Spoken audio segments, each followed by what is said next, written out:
The Brew House was created to capture and share with you the long history of the Genesee Brewery, but the brewery itself isn't half as interesting as the beer and the people who make it. Visit GeneseeBrewHouse.com.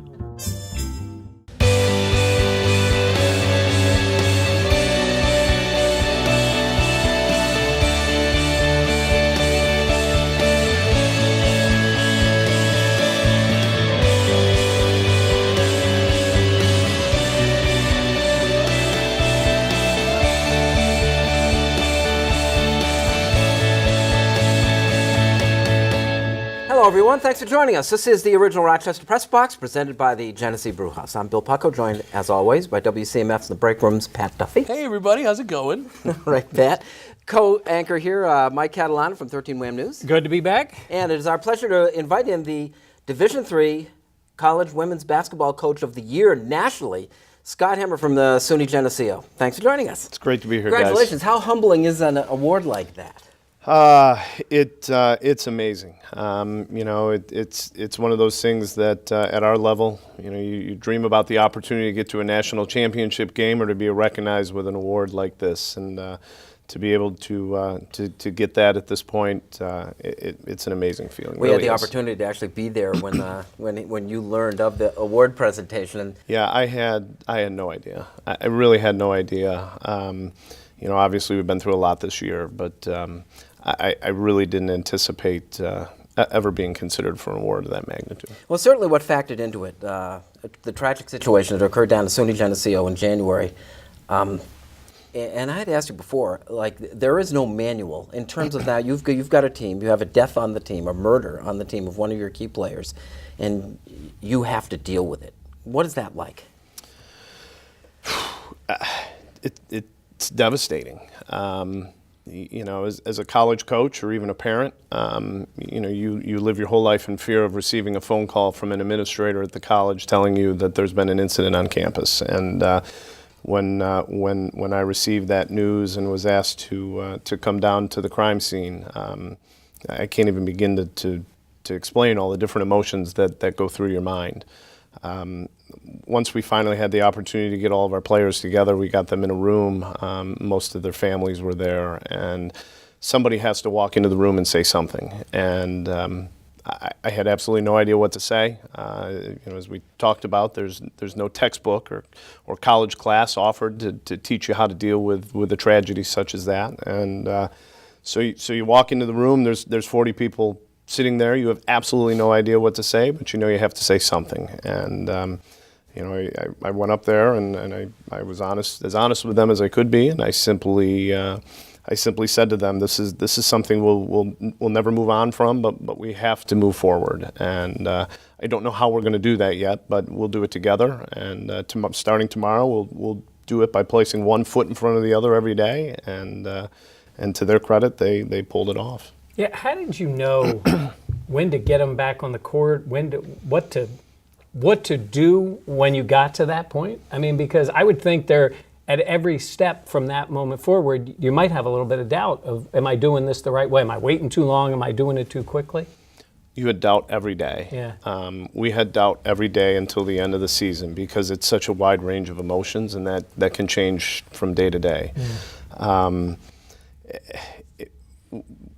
Immediately following the incident, we got them together that day, and then we also got together as a team the next day, and their families were still around campus, so we kind of did a team family type brunch, and we got everybody together, and again, it was just a chance for people to be together and be supportive. And I said to them before we left the room that day, let's get into the gym tomorrow. We'll get to the center circle like we do every day to start practice, and maybe we'll just sit with the ball in our hands. Maybe they'll shoot a little bit. Maybe they'll just cry. But let's get together every day, and we'll work our way through this. And the hard part was when you play a game again. Yeah. And that was really the hard part. And so we got to a point where after the first few days, the planning for the memorial service that was held on campus, which was incredible, the calling hours on the Friday night and the memorial service on Saturday, and putting plans together for that. And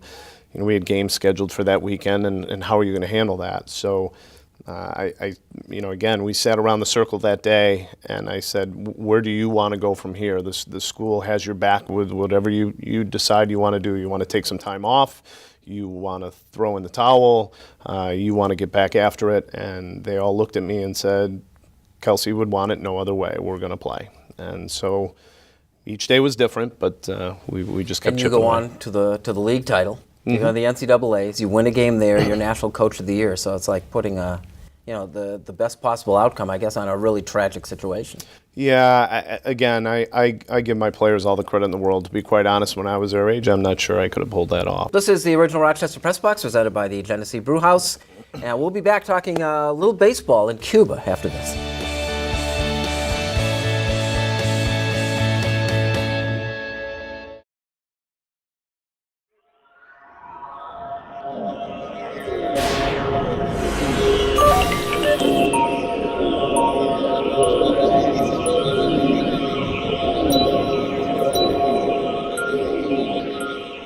The Hillside Family of Agencies works with youth and families on their own terms, helping them pursue their own goals, whether at home, work, school, or one of the Hillside campuses, offering encouragement and commitment, standing with families, helping to create a healthy future. Welcome back. Thanks for joining us. This is the original Rochester Press Box, presented by the Genesee Brew House, and this portion brought to you by the Hillside Family of Agencies. This was a needle-moving occurrence, this whole baseball in Cuba. What do you make of it? I mean, the pictures are odd to see just based on what we've had. My entire life, I've never known Cuban baseball players being able to come here and play or vice versa going to Cuba. But I mean, Major League Baseball needs this. They need it badly, and they need it more than just Cuba. You need to globalize the game, and they've done a pretty good job at it. But I mean, listen, I love going to ball games here in Rochester and watching the Red Wings. I'm not speaking about that. Baseball's an afterthought in this country, I think. I think that unless baseball is the only thing happening, I'd rather watch the NFL. I think the NBA is ahead of it. And me personally, I'm going to watch hockey. So this is great for baseball that you have this new market opening up that will open up other doors to other places that will spend money. I think it's absolutely necessary to keep it relevant in today's sporting world.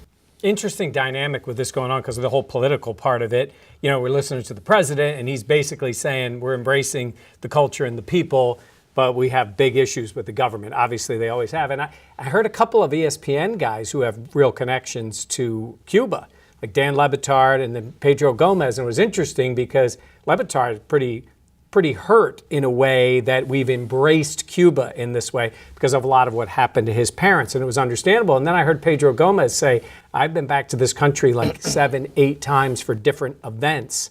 And it's made it a little more palatable to him, and he embraces it now. He said mostly because he spends his time with the people. It is the people didn't do anything. Mm-hmm. The people there didn't do anything. But to just wipe it away and say, oh, everything is great with the country of Cuba, I think makes it difficult for a lot of people for that oppressive government and what they did to a lot of people. He was a former history major, which fits in nicely. How big a part of the whole Cuba story is the baseball element?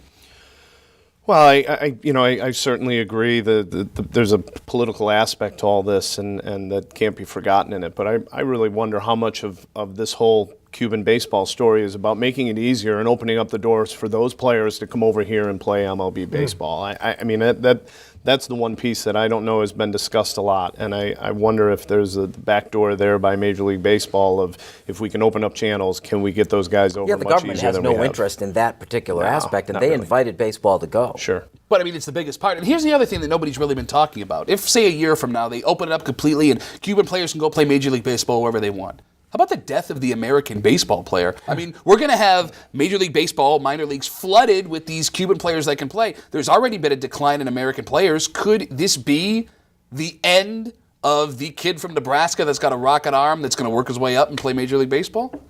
It's another step towards it because that is an island with a lot of people that can play baseball. Obviously, look at the impact the Dominican has had on baseball. People talk about the integration of the black player into baseball back into the into the 50s and 60s. But if you look at the Dominican player now, it just dominates. And you add that country with their great baseball players, I think it could have a big impact. Do you remember the Havana Sugar Kings used to be part of the International League when it really was international. This is the original Rochester Press Box presented by the Genesee Brew House. This portion brought to you by the Hillside Family of Agencies. Like It or Not is next.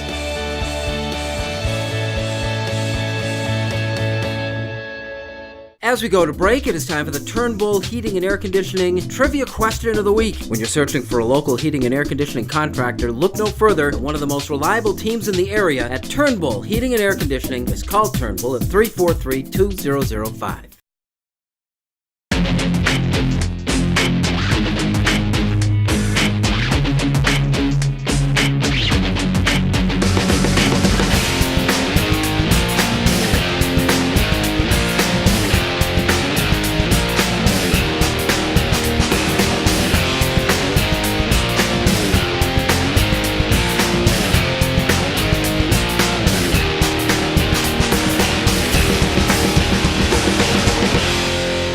As we come back from the break, time for the answer to the Turnbull Heating and Air Conditioning Trivia Question of the Week. When you're searching for a local heating and air conditioning contractor, look no further than one of the most reliable teams in the area at Turnbull Heating and Air Conditioning. Just call 343-2005.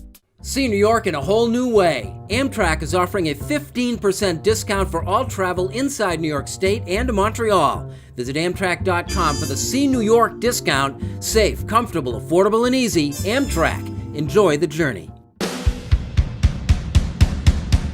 Welcome back. This is the original Rochester Press Box presented by the Genesee Brew House, and this portion of the Press Box is brought to you by Amtrak Trains. Enjoy the journey.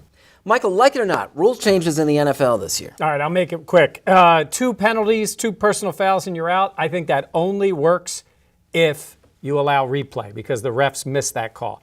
We made the extra point more important. We made the kickoff less important. So I don't like either one of those. And the one rule they should have done, figure out what's a catch. They still haven't done it. I hate that part of football. I think they're going around the periphery and not getting to the main rule, which is how is it a catch or not a catch? They haven't solved that yet. Don't you as a coach need to know that kind of thing? Like, it must just drive you crazy if you're a football coach not to be able to identify a catch. A couple years ago, what was it, the playoff game with Dallas? Yeah. I mean, what a debacle that turned into. At some point they got to do something with that rule. I think it's killing the audience who's trying to watch. Well, okay, from a game point perspective, yeah, you're absolutely right. It's awful. But as a fan, I kind of like the fact that we don't know what a catch is. And I'll give you an example. No, you don't. Here's why. You don't. Here's why. A couple of years ago, the Bills were playing the Jaguars opening day. I'll never forget this. I was front row. Right. It was 4th and 19. Nate Clemens goes up, and it's a simple batted down ball. He tries to make an interception. Jags catch it. Long story short, last play of the game, Byron Leftwich throws a touchdown in which the player is pushed out of bounds, but it's when they had that. If he could have got it, whatever rule, da-da-da-da-da. The fact that I don't know if it's a catch going to the ground or not gives me hope if it's my team defending that ball for an extra 3 minutes. And that 3 minutes of hope makes the game experience completely different for me. I knew the second that guy touched his feet out of bounds and he was pushed and the game was over and everything was done. Now, I don't know what is what anymore. Wait a minute. What? So you say you like the fact that it's an awful rule that Yes. can't be defined. I like that it's open to interpretation by the referees. I like that any play can be completely different any day because it gives the game mystery. I mean, face it, in the early 90s, as great as the NFL was, everything was regimented. You knew, kinda, what the outcome was going to be before the game started. Stuff like this makes for more upsets, and it makes the game more interesting. It's a different take. Whatever you do, don't go into coaching. Yeah. It'll drive you nuts. Coach, like it or not, Gino Auriemma's UConn Huskies and what they do for women's basketball.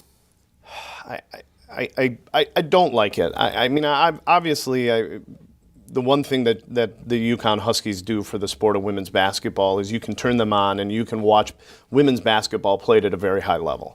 And that's certainly good for the sport. On the flip side of the coin, you know, we're in March Madness. What brings this country together at this time of year? It's the brackets and the tournament itself. And you know, people turn on TV because they want to see if Michigan State will fall. They turn on the TV because they want to see if Stephen F. Austin can pull off the miraculous upset. On the flip side, do people turn on the women's game simply to find out who's going to advance to eventually lose to UConn? I think that hurts. Just quickly, why aren't there enough players that there isn't somebody on a yearly basis at least to challenge these guys? If you ever have the opportunity to be around Gino Auriemma, he's very captivating with how he presents himself and how he speaks. And he's been able to build a program where he attracts the absolute best players around the country, regardless of where they're from, to come play for him. Let's face it, if you're competitive and you have that drive, and I'm talking about the extra gear, you want to win. And who started to demonstrate that they can win every year? It was Gino Aram in UConn. And so every year, they're simply getting better players than everybody else. They didn't grow up with, we grew up with it. UCLA, it was boring. When UCLA would win every year, it was more like, who are they going to beat in the finals? And the tournament really took off when their dominance started to drop. I just think the numbers would catch up with it, though. I mean, there's got to be 10 good players out there that aren't going to UConn. That's all. Sure, but there's a lot of other schools that are spreading out the talent. The top kids want to win, they want the exposure, and they know they're getting it at UConn. This portion of the original Rochester Press Box has been presented by Amtrak Trains. Enjoy the journey. Unfinished Business is next.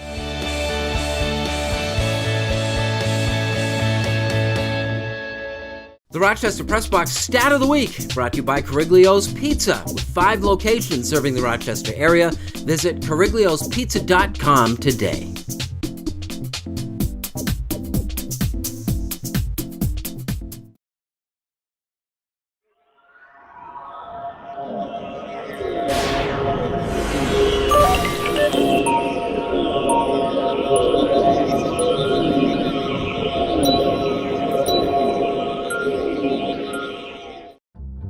Put more fun in your day with ice cream flavored coffees at Dunkin' Donuts. Go for delicious flavors like butter pecan, cookie dough, or new pistachio. Enjoy one today.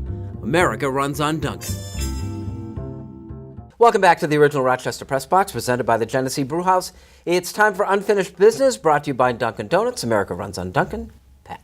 Hey, how about this run that Syracuse basketball went on, huh? That really proves that the tournament committee got it right, having Syracuse win these games that they did. Except it doesn't. It means none of that. You know what it means? It means the people that picked the teams to put in these spots for the tournament did an awful job. Sure, it's exciting. Syracuse doesn't deserve to be in the tournament any more today than it did when it was going in. They were, 19-13? Was that their final thing? A 19-13 team that lost the way they did down the stretch shouldn't be in there. The other thing people are saying, this tournament's great because of all the upsets we're seeing. Yeah, it's great. It also means that the people choosing the teams and where they were slotted didn't do their job the right way, which is why I'm proposing this for next season. All the college basketball season that we're going to sit and watch, why do it? Because a team like Syracuse gets in the tournament based strictly upon the fact that their head coach is Jim Boeheim and there's Syracuse across their chest. And they won 2 games doing it. It's entertaining, it's fine, but when you're not weighing anything in the regular season to put these teams where they're supposed to be for the tournament, why even bother playing the games up front? So unless it's chalk, you're really not happy. What? Yeah, one more time. Coach? A few weeks ago, I received an email from a father of a 7-year-old girl from Albany, New York, who wanted to share a story with me about his daughter's growing passion for the sport of basketball. On a Saturday in late February, he decided to put his daughter in a car and drive down to New Paltz, New York, where they were going to watch the SUNY Women's Basketball Championship game between the host New Paltz Hawks and the visiting Geneseo Knights, a game in which, unfortunately, the Knights fell short. After the game in the hallway, the little girl and her father made their way towards the door, but before getting to the door, they came across one of my players, junior guard Kara Hooper from Webster, New York. The little girl approached Kara and asked if she would be willing to take a minute to sign her program. Kara took the opportunity to sign the little girl's program and also sat down with her to talk a little bit about school, hobbies, and their shared love for the sport of basketball. The email from the father indicated to me that, or was thanking me for my player taking the time to make a difference in his daughter's life. I share the story with you not to promote Kara or any of the players on my team, but rather to remind everybody what is still good about sports in today's society. Too often, I think because of media, we tend to focus on a lot of the selfish, me-first mentality of today's professional athlete. And along with that, some of the bad decisions they make too often. We're in a community that we have the opportunity and the privilege to be surrounded by a lot of great colleges and universities. And inside of those schools, there are some tremendous student athletes who are having success both on and off the court, who are making positive contributions to their communities, and even more importantly, are making differences in the lives of young people around them, just like Kara did for the young girl in Albany, New York. Do you think because you're a Division III coach, maybe you appreciate this more than a guy who's under all that D1 pressure to win? Sure, absolutely. I think you embrace a lot of the little things a lot more. Thank you. And maybe that's a shameless plug to come watch our games. I don't know. It's okay, we allow I that. thought it was a good story to share. Mike. Nice. I think it's going to be a fascinating season for the Bills in terms of the quarterback, Tyrod Taylor. You know, I heard his agent this week was making some noise. He actually said Tyrod's given the Bills their best quarterback play since Jim Kelly. Well, he didn't have a lot of competition, let's be honest, since Jim. And you start talking about that deserves an extension. I think to some extent he deserves more money than he's making today, but I'm going to love seeing this thing play out because you see the way some guys get paid in this league. If Tyrod is good to very good, he's going to get paid. He's going to get paid a lot. Then the question is the Buffalo Bills are going to pay him. I don't think anything's going to happen before the season. I don't think anything should happen before the season. Tyrod is sort of betting on himself, but if they offered him the right deal, maybe he'd be ready to take it. I think it's going to play out this year. I have a lot of faith that he is going to play pretty well. The question is, how well, how much money, and is it the Bills who are going to write the check? Yeah, that's going to be the ongoing interesting story of the upcoming season. This portion of the original Rochester Press Box was brought to you by Dunkin' Donuts. America runs on Dunkin'. Pat, good job, as always. How about a tie next time? Jeez. The kid's going to outdress you guys?